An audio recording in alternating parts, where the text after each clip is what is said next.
Assalamualaikum, selamat datang di channel Anissa Warismi.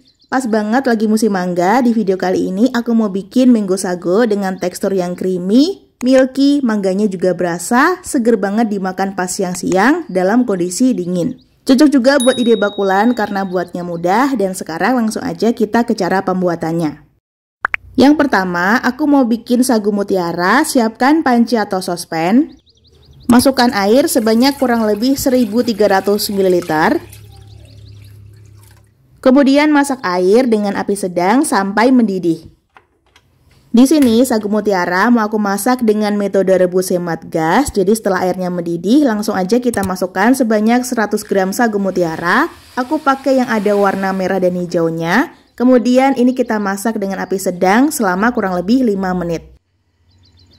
Setelah 5 menit dimasak, terlihat sudah mulai mendidih ya. Kita langsung matikan apinya. Dalam keadaan kompor mati, tutup rapat dan kita diamkan selama kurang lebih 30 menit. Wajib ditutup rapat supaya uap panasnya tetap berada di dalam. Setelah 30 menit didiamkan, kita akan melihat tekstur dari sagu mutiaranya dan ternyata belum matang. Di bagian pinggirnya memang sudah terlihat agak bening, tapi di bagian tengahnya masih terlihat putih. Nyalakan lagi api kompor, pakainya api sedang aja, kemudian kita masak selama kurang lebih 7 menit. Metode rebus hemat gas ini biasa juga disebut metode 5-37. Jadi pertama kita masak dulu selama kurang lebih 5 menit, kemudian kita matikan api kompor, tunggu selama kurang lebih 30 menit. Setelah itu kita masak lagi selama kurang lebih 7 menit, kemudian matikan api kompor dan tutup kembali. Jangan dibuka-buka tutupnya dan kita tunggu sampai benar-benar dingin. Setelah dingin, di sini bisa teman-teman perhatikan sagu mutiaranya sudah matang dan sudah termasak dengan sempurna. Bintik putih di bagian tengahnya sudah hilang dan langsung aja di sini akan kita saring. Siapkan saringan, saring sagu mutiara. Kemudian siram dengan air matang supaya sagu mutiara menjadi bening dan tidak saling menempel. Bisa dilihat teksturnya sangat cantik, kelihatan bening, gak saling nempel, dan warnanya juga bagus. Sisihkan sagu mutiara dan lanjut kita akan membuat jelly mangga. Buat jelly sesuai kemasan, tapi di sini aku kurangin takaran gula dan juga airnya. Siapkan panci, kemudian kita masukkan sebanyak 20 gram jelly mangga. Tambahkan 70 gram gula pasir, di sini aku bikin memang gak terlalu manis. Aduk rata supaya nggak menggumpal, kemudian kita tambahkan sebanyak 750 ml air matang. Masukkan air secara bertahap sambil kita aduk ya, supaya agar-agarnya atau jelinya nggak menggumpal. Dan setelah rata, ini siap untuk kita masak. Masak dengan api sedang aja sambil sesekali diaduk sampai mendidih dan juga berbuih atau sampai matang. Kalau udah mulai berbuih seperti ini, kita masukkan fruity acid yang berada di dalam kemasan jelinya dan kita aduk sampai matang. Fruity acid ini sebaiknya kita tambahkan ya teman-teman supaya aroma dan rasanya itu lebih segar. Setelah mendidih, matikan api kompor, kemudian aduk-aduk sampai uap panas berkurang. Siapkan wadah tahan panas, letakkan spatula di atasnya, tuang adonan jelly di atas spatula secara perlahan-lahan. Kalau udah dituang semua, angkat spatula, kemudian diamkan sampai jelly set. Dan setelah set, potong kotak-kotak atau sesuai selera, kemudian kita sisihkan.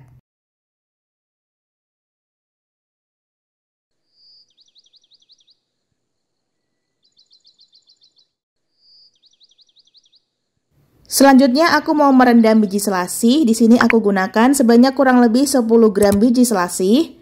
Kita tambahkan dengan 100 ml air hangat. Diamkan sebentar selama beberapa detik dan biji selasihnya udah jadi. Sisihkan dulu biji selasihnya dan lanjut aku mau siapin mangga.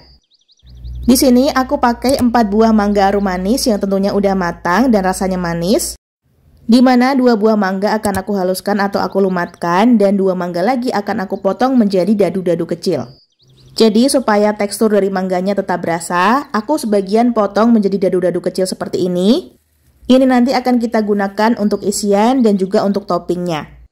Dan untuk 2 mangga yang lainnya akan aku chopper atau bisa juga di blender, yang penting sampai halus.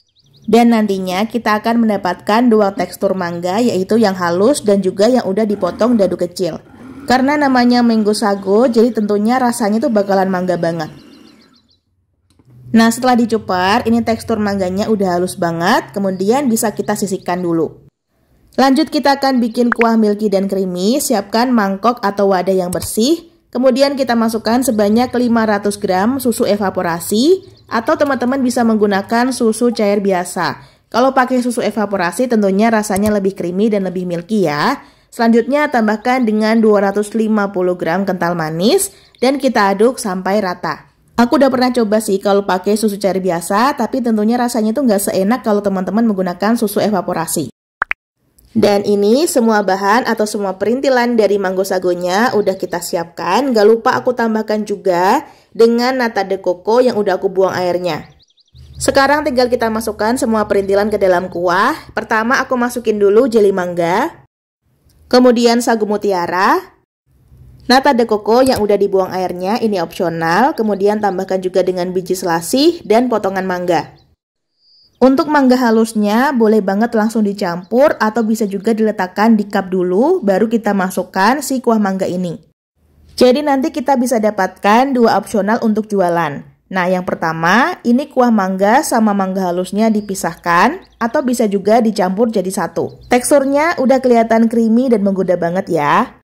Opsi pertama aku siapkan cup atau wadah dengan ukuran 350 ml. Masukkan mangga lumat sekitar 2-3 sendok makan dan tambahkan dengan kurang lebih 2 sendok sayur kuah mango sago. Untuk opsi yang pertama ini terdapat 2 layer, yaitu mangga lumat dan juga kuah mango sagonya. Tambahkan potongan mangga di atasnya supaya terlihat lebih menarik. Dan ini adalah contoh kalau misalnya mau buat jualan, jadi cupnya kita tutup. Usahakan pakai cup dengan tutup yang rapat, kemudian kita tambahkan label stiker supaya lebih menarik. Sebelum disajikan, sebaiknya kita simpan dulu di chiller selama kurang lebih 5 jam atau lebih baik semalaman. Tapi kalau misalnya mau langsung dimakan, boleh banget ditambah es batu supaya lebih segar. Minuman khas dari negeri tetangga ini memang paling enak kalau disajikan saat dingin-dingin. Dan setelah aku simpan di chiller selama kurang lebih 5 jam, ini udah dingin banget dan mau aku sajikan. Pas aku buka, ini aromanya tuh mangga banget, aroma wangi mangga yang milky dan creamy. Tekstur kuahnya semakin disimpan lebih lama, ini bakalan semakin agak kental. Tuh, teksturnya lembut, creamy, dan bener-bener enak banget ya. Ini boleh banget bagian bawahnya diaduk supaya mangga halusnya ini bisa tercampur. Untuk rasanya, jujur beneran ini enak banget. Jadi dia tuh seger, ada manisnya, ada asamnya sedikit. Terus milky dan creamy-nya itu sama sekali nggak bikin enak. Apalagi kalau kita jadikan satu seperti ini ya, ada mangga, nata de coco, sama si sagu mutiara. Beneran ini asli, di mulut itu langsung pecah-pecah gitu, enak, lumer, dan milky banget. Untuk tingkat kemanisannya sendiri boleh banget disesuaikan sama selera. Kalau misalnya dirasa kurang manis bisa ditambah dengan kental manis lagi. Dan kalau misal nggak pengen terlalu kental, boleh banget ditambah dengan susu evaporasi lagi ya. Cuaca akhir-akhir ini tuh lagi panas banget. Kalau kita makan kayak gini aja, ini udah seger, ngenyangin, sehat juga. Apalagi dikonsumsi sama anak-anak, ini tuh menambah daya tahan tubuh ya. Udah ada vitaminnya, ada proteinnya juga. Terus rasanya seger juga ngenyangin. Ini enak banget deh, wajib banget dicoba. Dan untuk opsi kedua, sisa jus mangga atau mangga lumatnya langsung aku campur aja ke dalam campuran kuahnya. Jadi warnanya agak kuning kayak gini. Kalau untuk dijual atau untuk dibagi-bagi, di sini aku pakai cup ukuran 250. Dan untuk satu resep ini, kalau misalnya kita pakai cup yang ukuran 250 ini, bisa jadi kurang lebih 15-16 pieces. Kalau pakai cup yang ukuran 350, bisa jadi kurang lebih 9-10 pieces. Jujur ini cocok banget buat ide bakulan, jadinya tuh lumayan banyak, atau bisa juga buat Jumat berkah. Minuman mango sago ini bisa tahan di chiller selama kurang lebih 3-4 harian dan semakin hari akan semakin mengental. Dan mungkin segitu dulu resep dan tutorial yang bisa Umi sampaikan, semoga bisa dipahami dan dimengerti. Terima kasih udah nonton videonya. Wassalamualaikum, semoga bermanfaat. Sampai jumpa di video selanjutnya. Selalu sajikan masakan yang enak dan sehat untuk keluarga tercinta. Selamat mencoba di rumah.